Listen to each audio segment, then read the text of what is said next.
Greetings, everybody. Dave DeWalt here. I'm the founder and CEO of NightDragon. We're coming to you live from the RSA Cybersecurity Conference here in San Francisco. I always get so excited for this time of year. It's my 21st RSA conference. I always hate dating myself, but 21 times being here, and it's lovely again. Almost 40,000 people or more here in San Francisco gathered for cyber. And we're talking about the rising titans, the companies who are emerging as the next generation titans in the world of cyber and the world of IT. And I have some great guests with me. First, introduce my co-host, David Chen, who I've been friends with for probably 25 of those years or more. David is the global head of technology investment banking for Morgan Stanley, who I think has taken all my companies public, done all the M&As, and we have a long, great relationship, an amazing human. Thank you for being on here. And now this is now the Dave and Dave Show. The Dave and Dave Show. We have a new branding for it as well. We also have a special guest, Marc. Thank you for coming on. Really appreciate you. The CEO of Mimecast, a year and a half into the CEO role, an incredible career that you've had as well. Thank you. Tell everybody a little bit what Mimecast does, just to start, so we can start off that way. Absolutely. Mimecast has been around for about 21 years and originated in email security space. Originated in the email security space and has really branched out through a number of acquisitions recently into this notion of securing human risk. And the idea being that some of the most pernicious hacks are happening because of activities of humans on the inside. Amazing. I love that. Yeah. Dive into that a little bit, because obviously best known for email in the mid-market. And so maybe give us a sense for some of the vectors beyond email and then the products behind that. Yeah, wonderful. Yeah, I got here a year and a half ago. First focus was on that amazing heritage in email security, making sure we're innovating and keeping up with the breaches, because that's still, preaching to the converted Daves here, and that's still the number one attack vector is email. But if you think about people spending 28% of their workday in email, it means they're doing the rest of the workday, 72% of the day is on other things. And we had a real interest in understanding the activities of humans, of employees in those other applications. And so we acquired 3 companies over the last 18 months. Elevate, that got us a human risk dashboard. So it really gives us a sense of which of the Daves is failing their phishing simulation or is exfiltrating data, or doing something malicious, and then really grading them. And then we acquired Code 42, their insider product, which is just insider risk, kind of a contemporary DLP insider risk. We were a customer of theirs. You can see all sorts of crazy stuff in that platform. Employees are convinced that what they make at work is theirs to own, and they are constantly moving it out of the building. And then we acquired a company called Aware. And Aware is an AI-powered sentiment e-discovery tool for archiving and then understanding activities on Slack, Teams, and Zoom, because obviously people are just emailing nowadays. So now you have omni-channel, as I think about it, protection, prevention all across, not just email, but everything as well. Talk a little bit about what AI has done in the world of spear phishing and attacks. And I saw a stat just real quickly that I believe the stat showed, I can't remember if it was Verizon or Mandiant or one of them, showed that humans were likely to click on something now around 12% of the time, but AI generated content 54% of the time. So this is how good deep fakes have become and why your technology is so important. So what's happened in the threat landscape with that? As with every technology we've all seen over our several decades in the space, it's a cat and mouse. Hackers are using AI, and then we're using it for defense. On the usage side, obviously the old adage in email security was a Nigerian prince that sent you a sloppy email, right?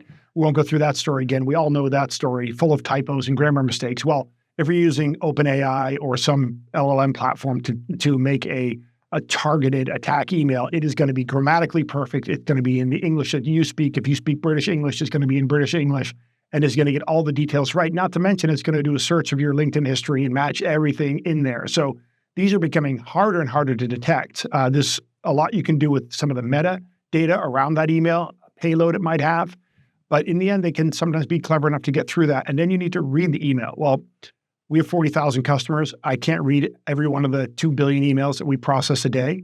So that's what we have an AI model doing, right, is using it for efficacy. So that's the first thing is, because I think there's kind of 2 things, efficacy and then the productivity. The efficacy is we're building this into engines so that we can detect things. And then the productivity is building it into our dashboard and our workflow so that when people are using our product, we're able to very quickly summarize false positives, false negatives, give them a sense of where to focus, or enrich it and say, for example, on the insider risk side, we can see this data and really understand the content by using AI to understand the content of that payload. So yeah, a lot we can do there. That's great. How about in terms of taking more of an end customer focus perspective? Some of the acquisitions that you mentioned, does that kind of branch you off into a different focus, larger enterprise, or are you going to stay focused on the mid market, and then also just a little on the go to market relative to like managed service providers? Yeah. And what's your strategy there? Yeah, we're 100% channel has been our strategy for quite a long time. And we have a very nice MSP business, also going through resellers and VARs and distributors. So a really nice channel-oriented business. And that's how we've geared the business. And in terms of customers, I think mid-market, you said it, we really like that segment of the marketplace. We'll go up to 100,000 seats users. We'll go up to 150, especially for some of the new products. They're quite good in those segments as well. But our sweet spot is getting down into the 500 to 10,000 seats. That's underserved as a market. These people can't afford some of the fancier licenses large vendors are providing. So we can go there and give them a whole human risk dashboard and then secure their email, get them awareness training, get them insider risk, get them a sense of what's happening on their collaboration platforms, all for a good price, right? That's the whole play there. Mark, talk a little bit about I saw some stats again, just how much traffic is happening on what I think of as alternative channels, not named email. We're starting to see like LinkedIn DMs and texting and all the things that Aware brought you and some of the other acquisitions you've done. I believe someone's going to build a real platform here. So talk a little bit about the vision and what's next as we close out here. Yeah, I think the insight that I got about halfway through my 18 months was seeing a stat, just a simple stat saying people spend 28% of their workday on email, which is kind of depressing in and of itself if you think about it. But it also means since we were so strong in email, we had that locked down, but it meant that 72% of their workday we weren't seeing, right? So part of the strategy with the insider risk acquisition with Code 42 and then with Aware, as you said, is getting into all those applications. So now we have the full omni-channel or omni application experience of a user. And then, we're seeing a ton on Slack, Teams, and Zoom. But it's a different engine, right? If you take the email security engine, apply it to Slack, for example, it's not like people are sending you malware on Slack. It could happen. It's an outlier use case. But what you're worried about in Slack and Teams and Zoom is insider trading, inappropriate corporate behavior, untoward advances. These are the kind of more compliance and e-discovery use cases that we're now able to do, archiving all that data and then figuring out what's happening. And I think you're right. There's LinkedIn. That's we can do some of that through the insider capability. And then you get into when they own their own devices and they're on WhatsApp. We're not quite there yet, thinking through that as an opportunity. But right now, the corporate apps. Yeah.